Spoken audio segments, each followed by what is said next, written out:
Well, that was a great way to fucking lose. The last freaking 4 minutes was utter fucking hell. I don't have time for this bullshit again. I don't have time for this bullshit again. You know, I say the Clippers can do it, but I have to say this. I say the Clippers can go all the way to the NBA Finals. But the one thing that needs to play right for the Clippers is the cards on executing in clutch moments like these. This is why you have the media this year saying, well, until the Clippers do it and until I see it, you know, I'm not going to be a believer in them. And this game against the Milwaukee Bucks on this Sunday afternoon was an example. So the Clippers, for a majority of the first half, it was kind of even in the first quarter. Second quarter, the freaking Bucks get out to the lead, and you know, where we got a pretty decent close game. That third quarter, masterful performance by the Clippers. You know, thanks to Serge Ibaka, finally a third Clipper stepping up and doing something. And then we get into the fourth quarter. Okay, the Clippers maintain the lead, and it looks like, okay, we hit a few more shots. You know, this is a done deal. This is a game. It's games that much. We win and we beat them out. We beat the Milwaukee Bucks. Yeah. Then 4 minutes. Once we get to the 4 minute stretch, what happens? If I had a rim, if I had something, I could definitely shoot it. If I had a basketball, something. Bricks. And the Clippers lose the ball game. And this is a loss on the freaking Clippers. It's on the coaching staff, on the players, yada, yada, yada. That was flat out embarrassing. How are you up, like, I believe, like, up 8, you know, by the 4 minute mark, and then Giannis just took over. Mostly because all he did what most of the Clippers weren't doing, and that was driving to the rim. Now, although you can say every time the Clippers drive to the rim, Giannis freaking was fouling people and the refs weren't calling the fucking fouls. Regardless, it doesn't matter. The Clippers only had, like, I think 7 free throw attempts.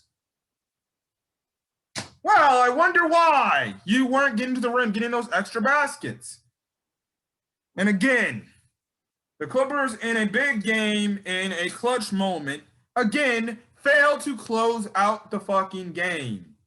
The only time I really saw them somewhat close a game out efficiently, pretty, you know, or decently against a team, the last good team we played was the Jazz. But other than that, guess what? We didn't close out this game well. The last 4 minutes, the Clippers did not score one single damn point. And we got to Lawler's Law, 100 fucking points, and we fucking lost.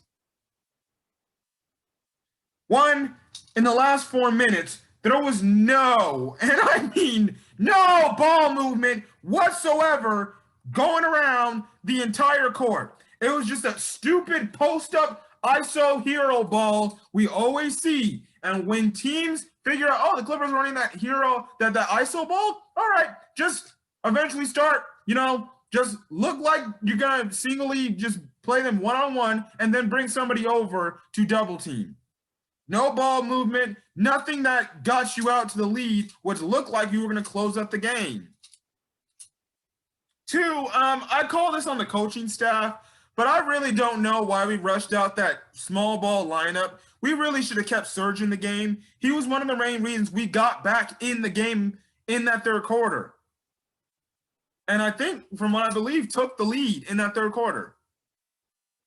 And we play the small ball lineup, and I'm like, why are we playing the small ball lineup? We have Giannis in the game. We need somebody to protect the rim. Put Serge out there. No, we don't do that. But on the freaking last possession, okay, yeah, let's have Serge. And the last possession, again, this is on the coaching staff. What the fuck, Ty Lue, was that? Was there no play set up? It's like, well, guys, do something what Doc would have did, and that's what Ty Lue did, essentially. I don't know what the fuck he was doing.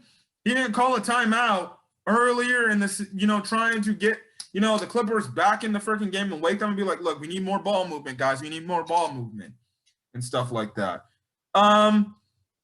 You know, Paul George and Kawhi Leonard in the clutch when we needed them most didn't show up. There's a few times Paul George took three 3-point shots, and they essentially hit the freaking rim.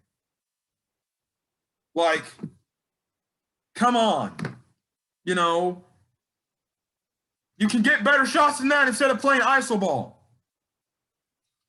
So I guarantee you more Pandemic P comments are going to be on the freaking way, and I guarantee you most people will be like, these are your MVPs? They choked yet again. Ha ha ha ha ha. And again, like I said, I'll admit, they freaking choked. There was no ball movement, and I was honestly scratching my head like, okay, what's going on here? We can't play, you know, there were times when I'm just seeing the ISO ball and the post-ups happening, I'm like, stop the post-ups. Just stop it. Get some more ball movement and head to the rim. You know, find a lane. There was points in those 4-minute stretches, you know, the lane was open, the paint was open. All you have to do is, I don't know, take it to the rim and try to go get a foul. But again, who knows what was going on in the Clippers' head psyche, because earlier you had Paul George going to the rim and Zubac going to the rim against Giannis. And surprisingly enough, for some reason, the dumbass refs didn't call a fucking foul when there were clearly foul calls, and they were giving Giannis the benefit of the doubts on the foul calls. Okay, fine. Yeah, and then the defense, man. Again, like I said, it's basketball. There's only so many stops you can get in a clutch, you know, opportunity. I knew, okay, the Bucks are going to hit some shots. We got to hit some shots back, and we got to hit shots at a timely fashion to pull up the W's. But I just kept seeing brick, and we kept chucking threes up, you know, because they became too infatuated with the jump shots. The game up to the, I guess you can say the 4-minute mark in the fourth quarter was a good game played by the Clippers. And then they told the Clippers totally forget to play basketball. And, you know, yeah, they forget to move the ball. They forget to do everything that got them the lead. And again, this is what I'm going to point out in the playoffs. Now I'm going to be more of, you know, looking at this more in the last 4 minutes when it's a close game against a really good team.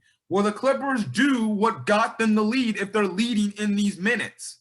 Are they going to do something else instead of playing that hero ball they did last year, which it didn't work? So I don't know why you would go back and do it again. You would think these players would be more smarter. Let's not try to do something that, you know, unless it's working like really freaking good, let's not do that. Let's try to do what the offense is centered around, which is ball movement and producing wide open shots. But no, the Clippers were not doing that. The Clippers were just pass, defenders in front of them, and then they just chuck up a shot. And lo and behold, it's a miss. You're not getting open looks. You're not creating that space to do that, to get those looks, to maybe have a better chance of hitting those shots. Again, I question Ty Lue's management thing of, why are you running the small ball lineup? Take Morris out. He wasn't playing good. Take Beverly out. He wasn't playing good. Put Serge in for him. Another thing, none of the other Clippers outside of Paul George, even though Paul George and Kawhi Leonard, even though they didn't show up in the fucking clutch moment, and then Serge Ibaka in that third quarter decided to show up. Patrick Beverly, trash was today. You know, Zubac, he had a nice defensive stretch against Giannis in the third quarter, but other than that, the dude was doing nothing on the offensive side of the board. Not good enough. Marcus Morris hit like two threes, and then he went cold. That's not good enough. Lou Williams, kill me. I swear, he did nothing. Yeah, he had some points, but overall, he did nothing. Batum, nothing. No other Clipper did nothing outside of Kawhi Leonard, Paul George, and Serge Ibaka. And when you have these big moments, sometimes you're going to need help from the other players.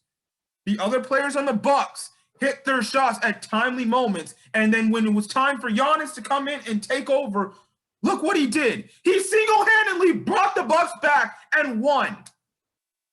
And the difference between our stars and Giannis was this. Giannis was consistently going to the basket. He would get the foul calls because our players stick way too much in the jump shot territory. They're always wondering, why are we not getting these foul calls?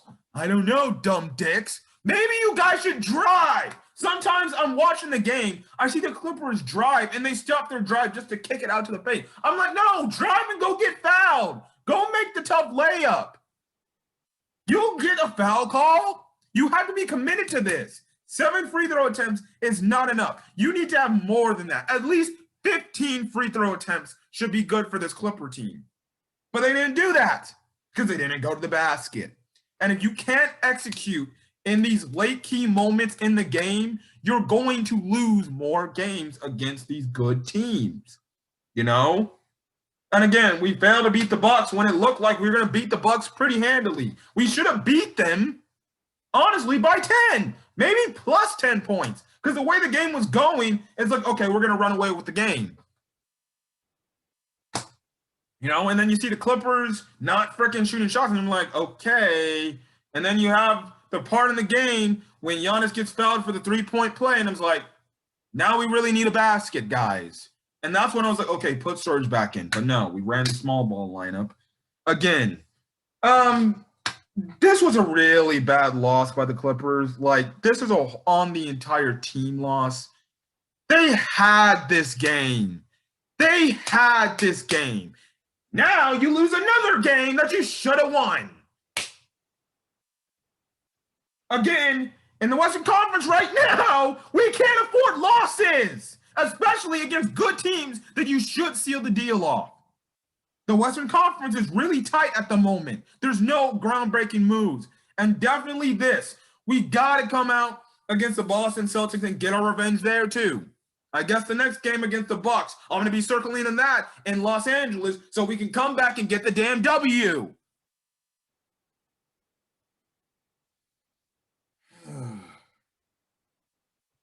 They play the Boston Celtics on Tuesday. They better be ready to play, and they better win that fucking game because, lo and behold, the Boston Celtics suck this year. So if they can't beat the Celtics again, which we should have beat them in LA to begin with anyways, then we're really going to have a problem. And then, before the All-Star game, you play the Wizards again. Sometimes, you know, I really do love this team, but sometimes this team makes me so damn sick to my stomach. We really should have won this game. This is an unacceptable loss by the Clippers, and this is a loss that should not happen. And that's a loss, again, when you go back into the schedule, shit, we really should have won that game, huh? Anyways, I'm going to get out of here, guys.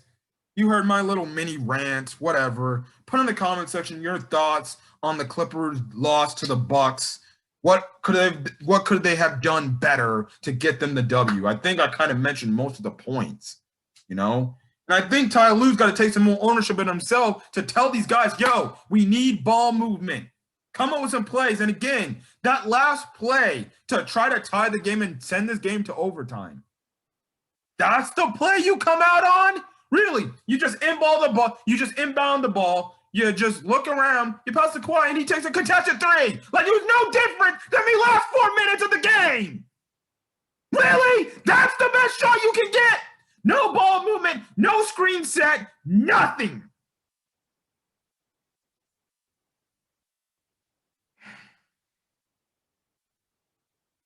This is a team loss on the entire team, the coaching staff, the players. Y'all could have done a better job. Other players could have stepped up other than the three main players of this game because we surely could have used it. And then the coaching staff could have came out in the last 4 minutes and drawn up better plays. Anyways, guys, I'm going to get out of here. Hopefully you guys have a great rest of your Sunday. I know for Clipper Nation it isn't good right now. I hate when we fucking lose games like that. Anyways, I'm going to get out of here. Hopefully you guys have a great rest of your Sunday. Until then, guys, I'll see you guys On the next Clipper recap, which should be against the Boston Celtics on Tuesday, I'll definitely probably, well, actually, no, it will be on Tuesday because I'm on my spring break from college. So I should be good. Now I got to go do my damn homework. Shit. Anyways, I'm going to get out of here. Hopefully, you guys have a great rest of your day. Until then, guys, I'll see you guys on the next video. Peace.